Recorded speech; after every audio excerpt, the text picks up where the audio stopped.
аз съм си избрала една сребърна спирала от по-големия размер, тъй като все пак това албумче стана доста дебеличко и сладко. И какво трябва да имате предвид, когато слагате спирали, ако не сте слагали до сега такъв тип спирали? Първото нещо, което трябва да направите, значи в момента албумчето ми е наредено от първа до задна корица. И какво правя?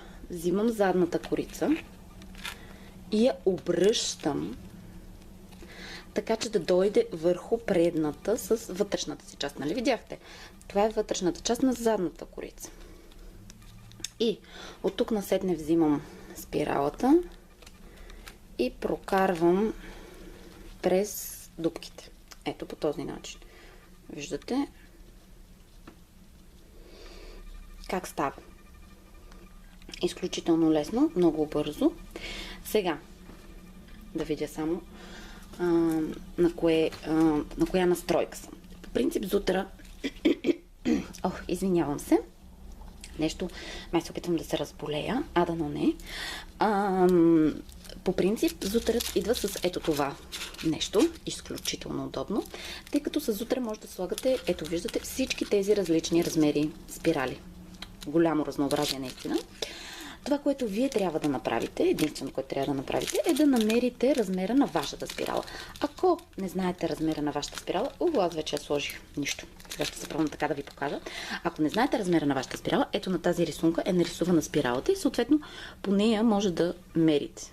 Не знам доколко виждате, но просто може да си премерите вашата спирала и да видите колко е. Аз моята знам колко е, 1 инч, тази, която ползвам днес. Съответно взимате това гайдче и го слагате, на 1 инч е сложено. Това нещо се мести, ето вижте посредством тази вратчица тук, се мести, за да стане толкова широко, колкото е необходимо, за да се затвори напълно спиралата. Ето виждаме, тук сме сложили на 1 инч, значи това ни е достатъчна ширина. Сега взимате албумчето, държите листата нагоре. Ето тези двете крачета на спиралата трябва задължително да опират дъното на зутера и съответно да ги сложите в тази част тук, в смисъл да са опряни в задната част на зутера, след което отново натискате същата ръчка и я натискате до край. Ето така. Винаги внимавам и виждате абсолютно красиво, много бързо се затвори нашата спирала. Сега слагате края на задната корица, завъртате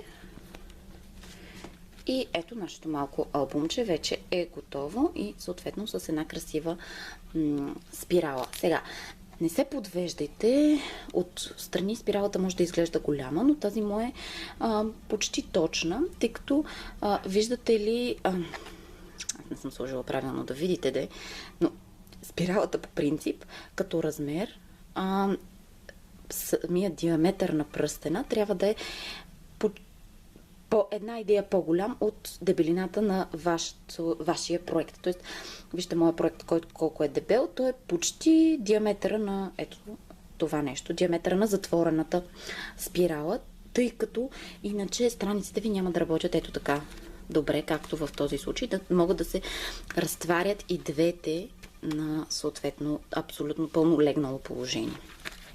Така. Само до тук вижте колко бързо и лесно стана нашето малко рецептурниче. Затова ви казах, че това е един много бърз и лесен проект.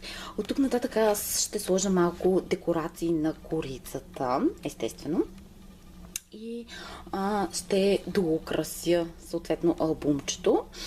Но дори само на този етап, виждате, той си е вече един напълно прекрасно изглеждащ проект, който е готов да бъде подаряван. Именно затова много харесвам зутера, тъй като дава възможност много бързо да се сглобяват с такива малки тефтерчета, било то за някакви мисли, било то за някакви пожелания или пък съответно за малки рецепти.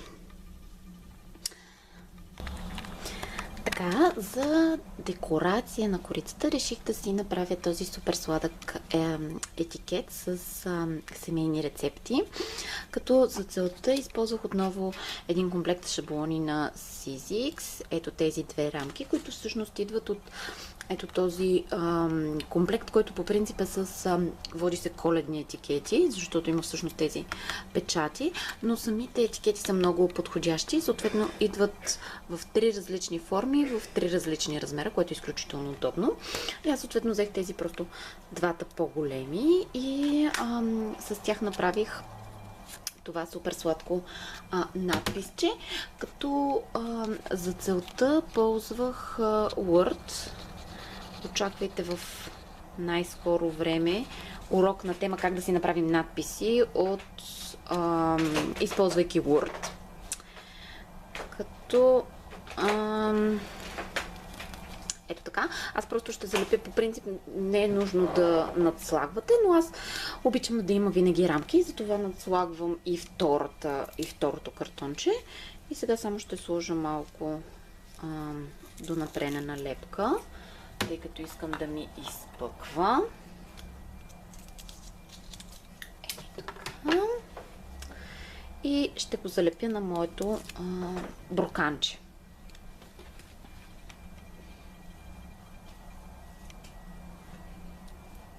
Ето така. Вижте колко сладко стана. Същото нещо направих и за разделителите. Направих такива етикети съответно с тестени, с супи, десерти и така нататък, за да изглеждат абсолютно завършени. И тук насетне ще сложа още малко допълнителни декорации на корицата, за да я направя още по-ефектна. Гледайки албумчето сега, осъзнах, че всъщност не ми харесва да се вижда мукавата по този начин, бирения картон по този начин. Въпреки че той е много приятен цвят, не ми се връзваше с всичките цветове и затова пробвах на задната корица да го намажа с антична паста в сребърно. Се получи много хубаво, затова ще намажа и предната корица. В ретроспекция щеше да е по-лесно, ако го бях направила преди да сложа спиралите, но тогава някак си не ме дразнеше толкова, докато сега е много дразнещо. Както виждате, просто взимам с пръст от пастата и втривам в ръба.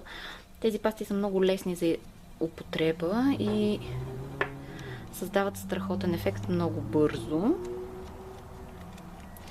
Ето вижте колко красив ми стана ръба.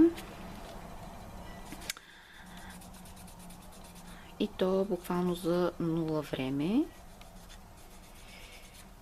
Естествено, човек много може да си играе с декорацията. Както винаги съм казвала, декорацията всъщност отнема доста повече от изработката на самото тяло или основата на било то рецептурник, било то албум. Просто защото има много детайли, които могат да се пипнат и да се доукрасят. Сега в този случай много се радвам, че спиралата ми е достатъчно голяма, за да мога да си пъхна пръста вътре и да я украся. Пак казвам, при вас по-добре го мислете в аванс, тъй като ако е по-малка спиралата, няма да може да направите това нещо и съответно ще ви останат вътрешните ръбове не третирани. Разбира се, може и предварително, още преди да залепите дизайнерската хартия, първо да си отцветите ръбовете в някакъв цвят с акрилна боя. Това също е опция, макар че в повечето случаи не се налага. Така, това вече съм доволна и сега това, което ми остава е да сложа малко цветенца. Реших, че искам да вкарам и от този прекрасния оранжев цвят, който имам вътре в албума, да го вкарам отпред в корицата, тъй като създава много уют. Тъй като самото ни заглавие е мъничко и корицата ни е мъничка, няма да слагам твърде много декорация. Ще сложа само една малка розичка и съответно малко от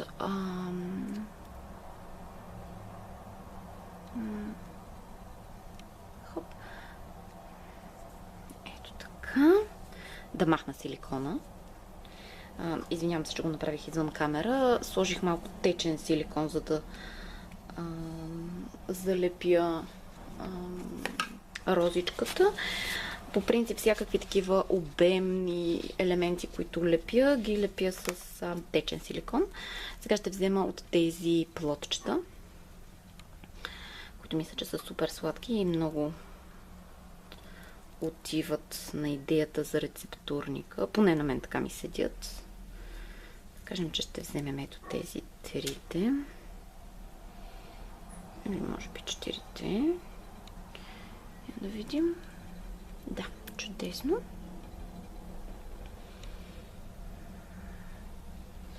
Сега на тях много внимателно ще сложа в самата основа силикон, тъй като това е много деликатна операция, да не се изгори човек. Така че тук внимавайте повече. Силикона много гори и съответно оставя изключително неприятни рани. Така. Да, много сладко става. Добре, само че малко трябва да си повдигнем цветето. Ето така. Да.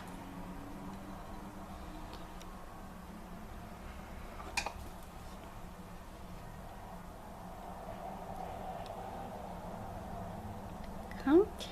Отново слагам силикон. И внимателно подпъхвам.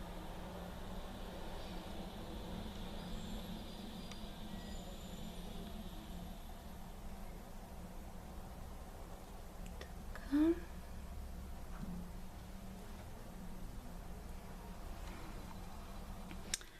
Чудесно. И сега като последен акцент съм си взела тези малки, това малко чармче, като една хитринка за вас.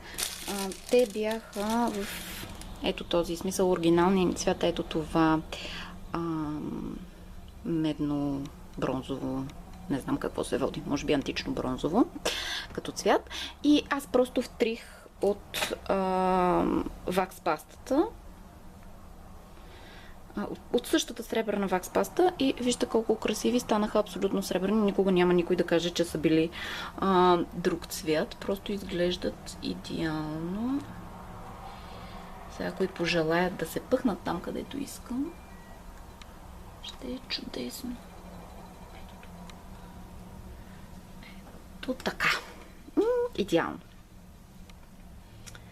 Добре, нека и на тях маничко силикон да сложа. Отново много внимавайте, особено с металните елементи, тъй като те се нагряват много бързо и съответно трябва да работите бързичко с тях, за да не се изгорите или съответно да ползвате пинцети. Ето така. Чудесно! И с това моето малко рецептурниче е завършено. Надявам се, че ви е харесало и ви е било полезно. Ако клипчето ви е допаднало, не забравяйте да му дадете палче нагоре в YouTube. И очаквайте още нови клипчета от мен. До скоро! Чао, чао!